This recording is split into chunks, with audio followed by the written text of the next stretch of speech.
Welcome to What the Duck, a podcast with real experts talking about direct spend challenges and experiences. And now, here's your host, SourceDay's very own manufacturing maven, Sarah Scudder. Thanks for joining me for What the Duck, another supply chain podcast brought to you by SourceDay.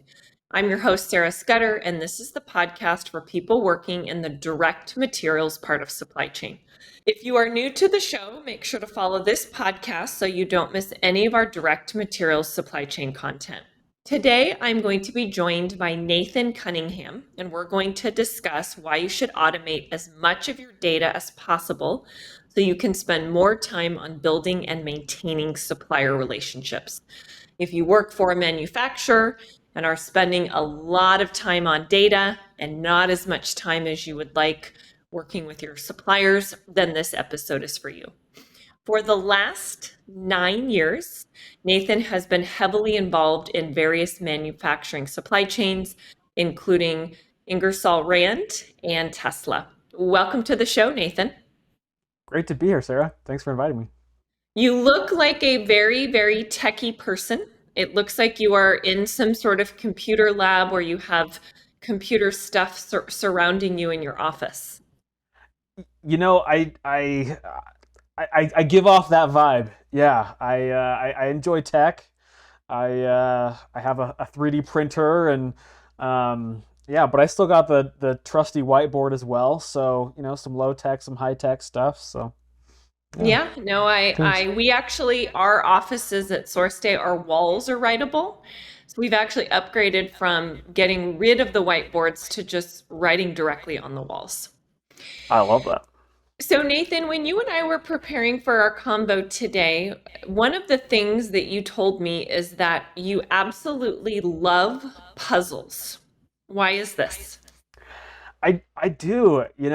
I think that there's this great feeling of accomplishment when you solve this puzzle. I think a lot of people, especially in supply chain, are very natural problem solvers. And to me, this is a great place to put my problem solving skills. I'm doing a puzzle right now where I don't actually know what the image looks like at the end.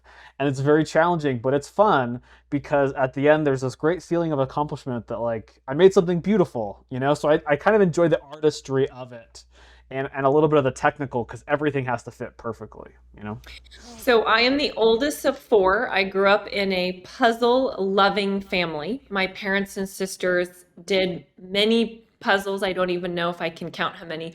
I am not a puzzle person, but I can appreciate because I was surrounded by puzzles most of my childhood. So Nathan, why supply chain? Why did you choose this crazy industry?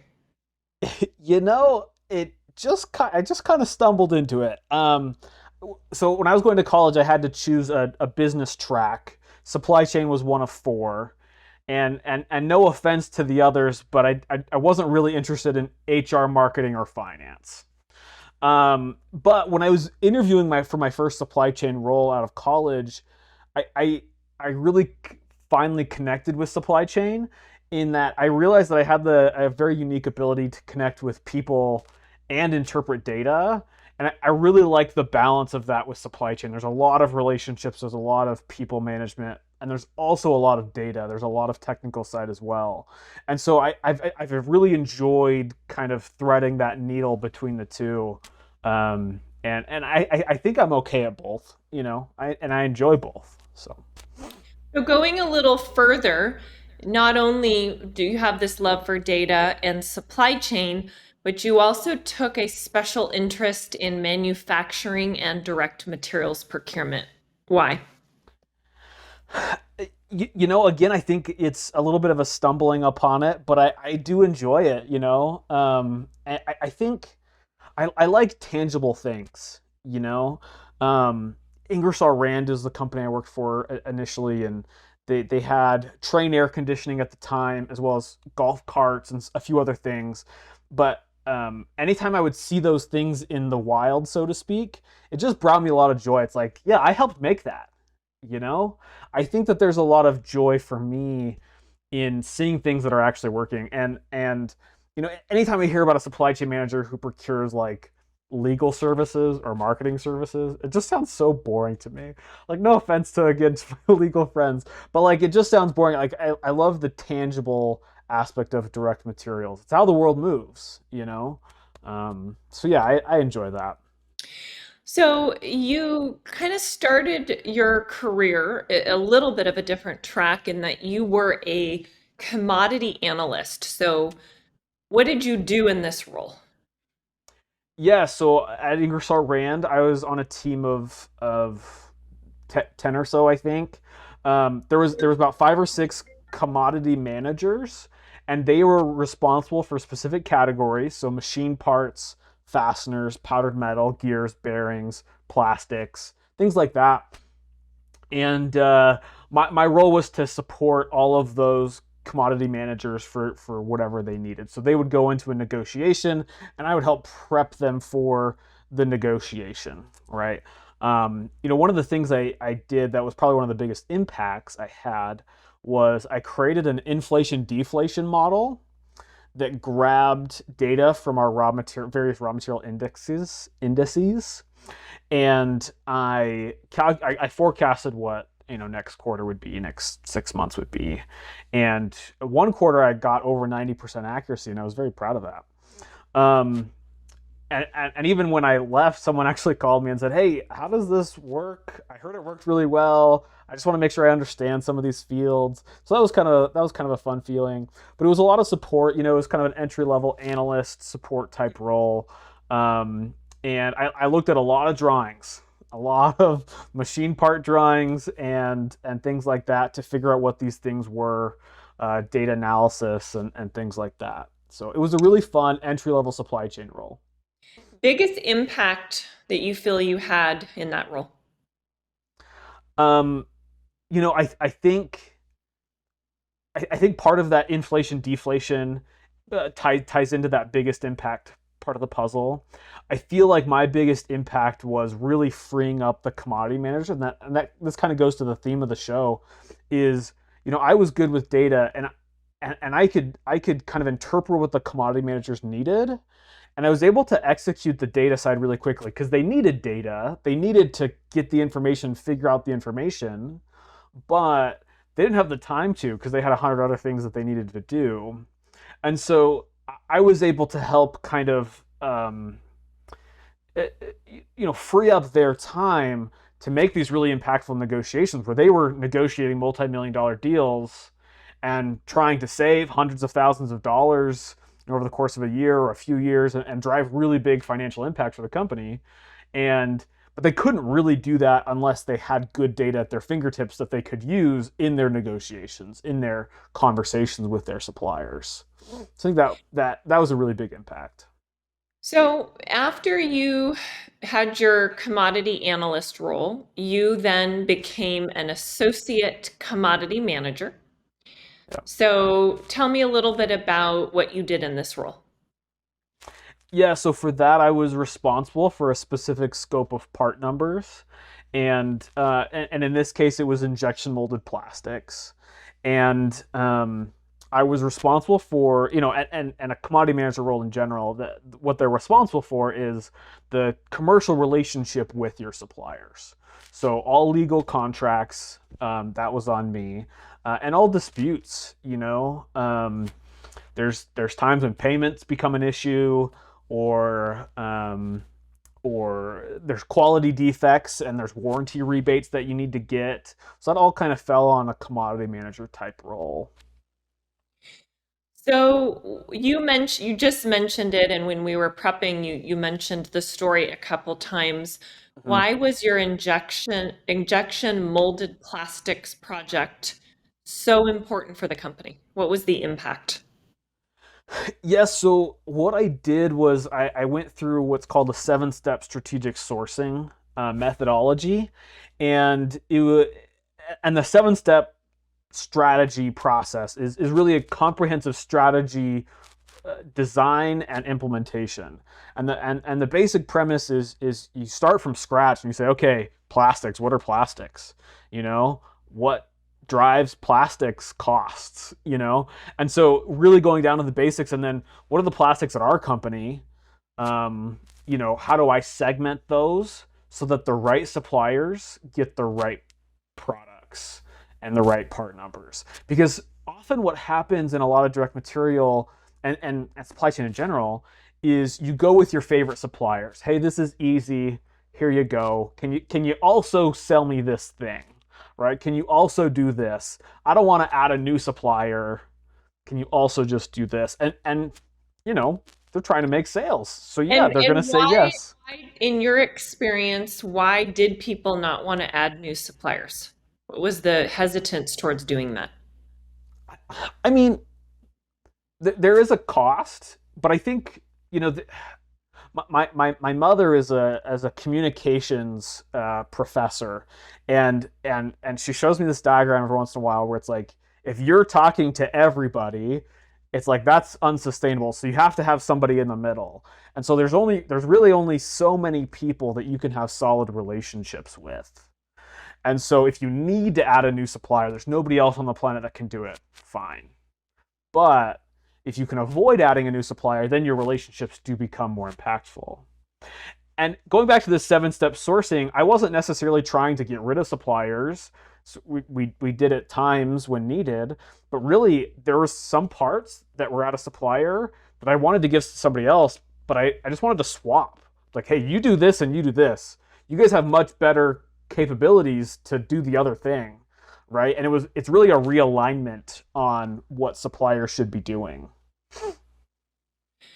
So you transitioned into another role at Tesla. I think you were at Tesla about 5 years.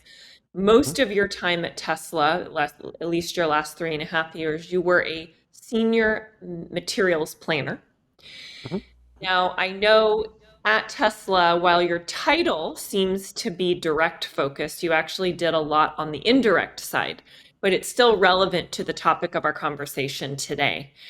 So one of the things that you had to do is work with suppliers, collab with suppliers. What was the most difficult relationship problem you encountered when you were at Tesla? Yeah, that's a great question. Yeah, relationships are tricky, and I think everybody knows that Tesla is tricky as well. Especially the last 5 years, Tesla's been in the news a lot. Sometimes good, sometimes not so good. I have a few friends that want to marry Elon and that are Tesla only households. Yeah. Um, and and suppliers want business, right? So that we have a lot of leverage in that regard from a supplier a customer perspective. But in terms of the most challenging relationship, there's one that stands out, and they were my top spend supplier, and similar to printers and ink, right? When you buy a printer and you have to buy all the ink that goes with it. We bought a lot of equipment that required consumables to keep that equipment running. Now that was indirect, so I apologize to the viewers of your show, but they were consumables that happened regularly, right? And so it acted in a very similar direct material type way. They were also very expensive. And we had dozens of conversations about how to reduce cost, like every good supply manager should do. But my challenge was I need to figure out a way to reduce cost while simultaneously never shutting down the factory.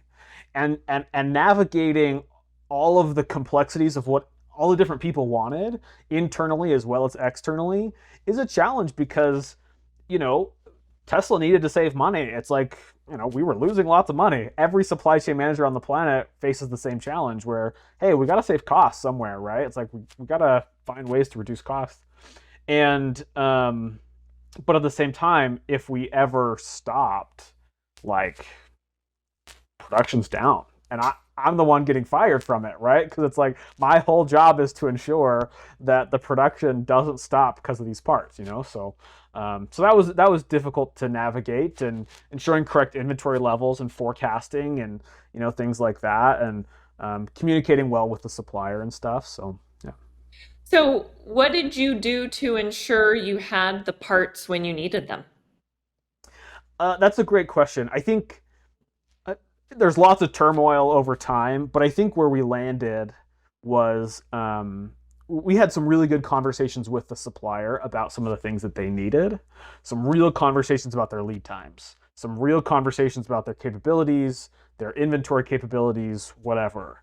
And we came up with a new process. We basically created a process for them. Because these items were so critical, we created a new process for them that gave them more information than we probably would have shared with others, but helped them forecast. Right? We did a lot of math, we did a lot of calculations, and again, that goes to the data side where we did a lot of data work and we spent a ton of time on data, but ultimately it came down to us sharing the data with the supplier and saying, hey, does this work for you? Can we establish it this way, and can we build a better relationship so that this is no longer a concern? Can we execute this process in this way so our relationship stays strong, right? And So and the what, relationship was good at the end. so what you're saying you did, let me make sure I'm understanding this correctly, Yeah. is you had some process internally to pull historical and try to expect predicted sales, and you had your data analysis, and then you were completely transparent and shared that with your suppliers. Yeah, and we obviously can't share everything, but we shared as much as we could, and that was enough for the supplier um, to forecast better for them, because they have a business to run, right? And so it was from a relationship perspective, it was me understanding where they were coming from, and them understanding where I was coming from, and finding a middle ground. So you were collaborating quite a bit, going back and forth on the data. Then you'd issue a purchase order. How would you continue that collaboration after a PO has been issued? Because there's a lot that happens after the purchase order. Yeah, so a little bit of a pitch for Source Day. We did not manage our PO changes very well, um, but uh, but we tried our best, right? Like we had the discipline, and we forced ourselves to review these specific parts every week and manually adjust the purchase order, calling the supplier, emailing the supplier, saying these are the adjustments we're making, um, and then them telling us if they need to make adjustments, right? So it was very manually intensive, and I'm sure SourceDay, if I knew about it, could have been a great solution. But uh, yeah, we just had the discipline, and I think if you don't have a good tech solution, you have to have good processes and good discipline if the outcome is what you want, right? So it's like, okay, this is the outcome. We need to hit the outcome, right? No questions asked. And because we didn't have, Source Day as our saving grace, we had to do something. So yeah, we just forced ourselves to do it, to manually do it. What was your backup plan if one of your main suppliers wasn't able to fulfill a complete order? How did you handle having second and third tier suppliers queued up if there was challenges that happened? Yeah, happened plenty of times. I'm sure, as many of the people in the audience as I'm sure have dealt with as well. Um, so as soon as I joined Tesla, And this was what year? even 2017. Okay. So I joined Tesla 2017. I from the very first day that I started joining them, and I started to understand the scope of what we were doing, I started creating a repository of potential alternatives, and I leaned on that so much. And eventually we built it into our kind of our everyday process, so that it wasn't just me hoarding an Excel sheet, right? Like we incorporated that into the process that everybody could use, and it took years. I mean, it really did. It took years of time to figure out who could do what, and but worth it. 1,000 times percent worth it, Yeah, I mean, and in some industries like medical or food, and probably even in the automotive, you've got such strict regulatory standards. You've got to factor in approvals, testing, does somebody have the right certification? So there's a lot that goes into sourcing alternative suppliers. Yeah, one thing I will say is, in all of my experiences, Ingersoll Rand, Tesla, every time I've been in a situation where we'd qualify a new supplier, we go through quality approvals, immediately prices go down because and quality improves because all of a sudden now your supply chain is less risky. And so because it's less risky, you can take a risk. You can be a little bit more aggressive in your negotiations if you need to. Or if the supplier is being annoying, sometimes that happens. I love most of my suppliers, but it's a thing. You can push a little bit more and you can tell them, hey, listen, I have somebody else. And I don't want to use them, but I can. And as soon as that's there, all of a sudden relationships improve because there's not so much dependence on each other. I think, I shouldn't have a supplier that I'm so reliant on, and they shouldn't have a customer that they're so reliant on. I don't want to be more than 30% of their business, right? I want them to have a diversified customer base, right? Because they improve, So anyway, kind of a tangent, but yeah, going through quality approvals, qualifying new suppliers, always improve supply chain, 100%. All Yeah, the time. and I would also throw in that you've got to look at location as well. You can't Yeah. have your entire supply base based in one country. Mhm. So you need to look at, do you have domestic suppliers? If not, where are your suppliers based? In what country? And can you have alternative suppliers in other locations? The world shuts down in one region, and that could shut down your entire supply chain if you're not geographically dispersed. Can I nerd out a little bit? I There's a metric that I love that hardly anybody tracks, and I want to track it for people. So if anybody's listening that wants me to do this for them, I'd love to do it for them. And it's the percentage of your revenue or your profit that is tied to a specific supplier or a specific country.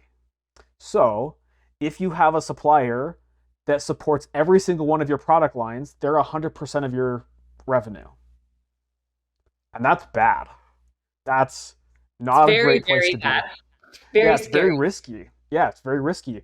And again, if 90% of your revenue comes from one country supplier location, but there's a lot of dots to connect, and that goes back to the puzzle. Like those are puzzle pieces that I would love to fit together because it's a metric that a lot of companies should measure and they're not. And there's a lot of risk. Uh-huh. So when we were prepping, probably the thing that stood out the most to me with our conversation, hence why the title and topic of our interview today, is that you've told me that you've learned there's so much more to direct materials than data.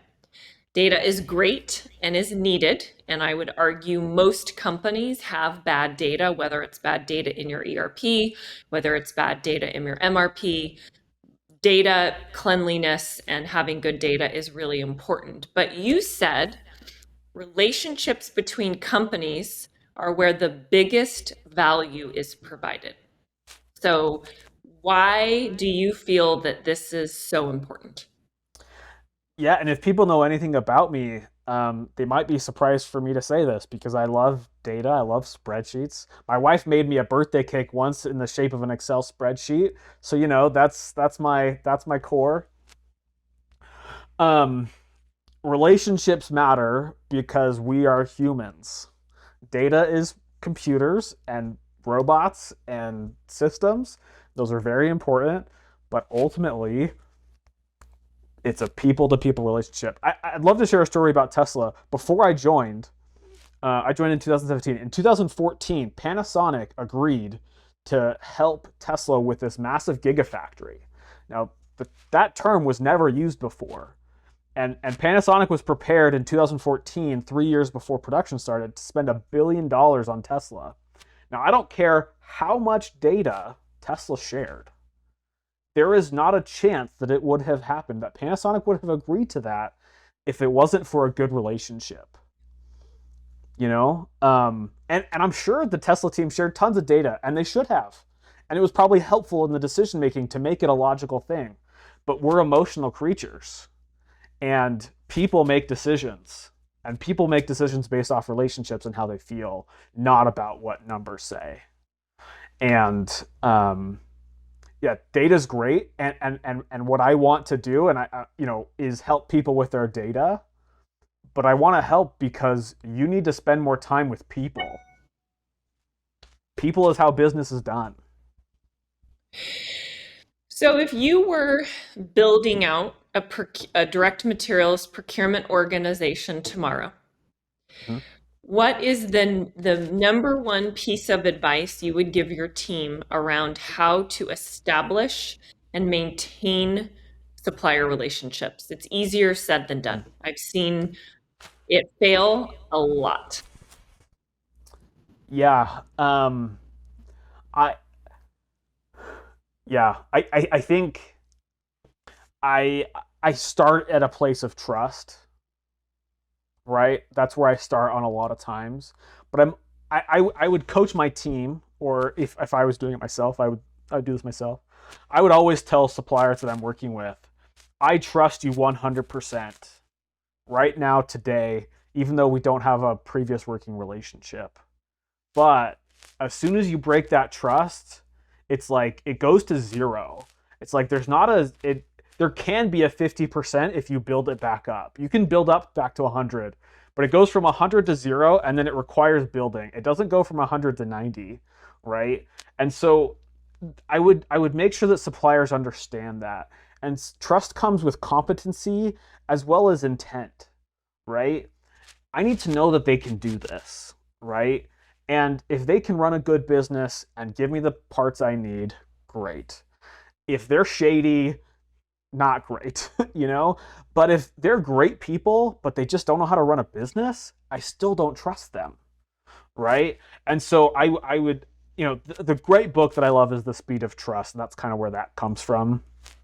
I would lean on that and try and build trust as much as possible.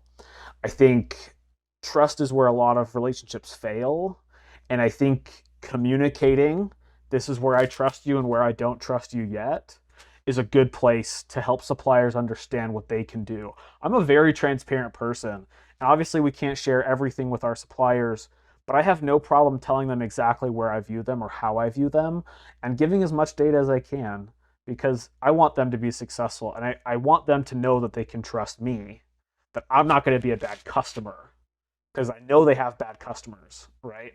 So it's trust. And then I would tell my team, if it was a team that I was running, I would say, be a customer they can trust, and inform them that you expect trust, and you do the best you can. It's not perfect. So you build these relationships, you have trust. 2 or 3 years in, how do you maintain and keep those relationships going? It's tough, and I'll be the first to admit that I haven't been in a supply chain role long enough to really see those things pan out over 10 years, right? And and people move around. I think the stability comes when you have a good person kind of running the day-to-day operations, and a good person running the day-to-day operations on the supplier and the customer, right? And there's always ways to be innovative. In that respect, I think supply chain's a lot like marketing, because you can always do things to improve your brand. There's always things you can do to improve your supplier relationships. Hosting conferences and going out periodically, and whatever else, right? Like it's a business, and it's people, and you just gotta try. Honestly, I think trying is half the battle. is you have to put it part of your forefront of your mind, you know. So I did a LinkedIn post a couple of weeks ago. One of my favorite digital futurists is a guy named Rashad who keynoted a conference that I helped put on a couple of years ago. And he said, the future of marketing is people. And I absolutely agree that at the end of the day, to be an excellent marketer, you need to understand people. And what you're saying is very similar for supply chain. Yeah. And I think that we need better tools to do marketing. We need better tools to do supply chain. And that kind of goes to the theme. It's like you shouldn't be spending tons of time on data, but you kind of have to because you don't have any other choice, right? You know, and we're just, you know, once the tools are in a place, yeah, I agree. It's like the future is people. It's always going to be people. Thank you for discussing why we should automate as much of your data as possible so we can spend more time on building and maintaining supplier relationships today, Nathan. Now, you have since left Tesla. You've gone out on your own and started your own company. So I'd like to have you share what problem you help people in direct materials solve, and where would you like to send people to find you? Yeah, so first where to find me. I'm on LinkedIn constantly, way too much probably, but I do love it there, and I try my best to message people back, have good conversations. Add me on LinkedIn, I'll accept. In terms of the new company, so yeah, I started a company called WIP Data, which stands for Warehouse Inventory Procurement and Planning. And my focus is very similar to the theme of the show, is to build tools for supply chain professionals so that they don't have to, right? And we build dashboards. We can take any source of data and put it in any format and do any calculations that we want. It's very custom. It's high customer service. You know, it's not we sell you and then you can email us for support. Like we'll jump on calls whenever you need and whatever to help you understand your data because we know how important it is. And for me, I guess what I'm hoping that this solves from a pain point perspective is that a lot of companies, a lot of supply chain professionals, direct material, they spend a lot of time on their data, but they think about hiring a data analyst. You know, they're like, hey, we're spending all this time. Maybe we should hire an analyst to do this for us. And my goal is to help reduce the amount of time you have to spend analyzing so you don't have to hire somebody, right? It's like we can do the right calculations and we can predict what you're going to want. You know, we've been around a long time. I have lots of good partners that have done supply chain and analytics and we know some of the things that you might want, even if you don't know that you want it. And so we can help prepare your data in a way that future-proofs what you want, that gives you what you want now, can help prepare you for the future, all those things. So yeah, it's really to give you a tool so that, again, you can spend more time with people. If you missed anything, you can check out the show notes. You can find us by typing in What the Duck, another supply chain podcast in Google. To have optimal search results, make sure to add another supply chain podcast in your search.